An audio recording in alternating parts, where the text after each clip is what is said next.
Mkandarasi yoyote ambaye atafanya kazi kwenye huu mkoa ambao Makonda ndio mkuu wa mkoa, kwanza mfahamu sina aibu.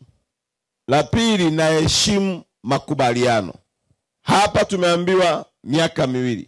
Maana yake ili ujipatie heshima, upate kazi nyingi kwenye huu mkoa, ni kuhakikisha unafanya kazi chini ya muda wa miaka 2.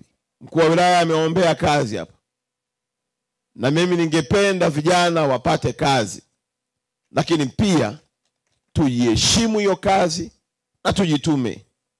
Mkandarasi hatapenda kumvumilia mtu mzembe, mwizi, mvivu, eti kwa sababu ametoka kwenye kijiji hiki.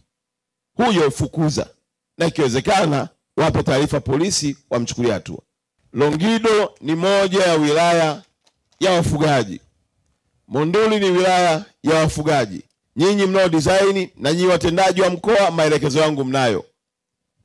Na hapa nilikuwa nasubiri nione wapi mnaenda kuweka sehemu ya maji kwa ajili ya mifugo, sijasikia. Sasa swali kwenu, huwa mnanisikiliza napoongea au huwa mnanisikiliza mnayaacha kwenye mkutano? Napoongea au huwa mnanisikiliza mnayaacha kwenye mkutano? Pate kabla sijafika Arusha mjini. Vinginevyo bado mikoa iko mingi. Kabla sijahama mtatangulia nyinyi. Si vibaya tukikutana siku moja Katavi ya kwamba ulituhamishia huku mzee na sisi tumekuwa wenyeji, tumekukaribisha. Lakini sitakubali nikisema neno nataka nione matokeo yake.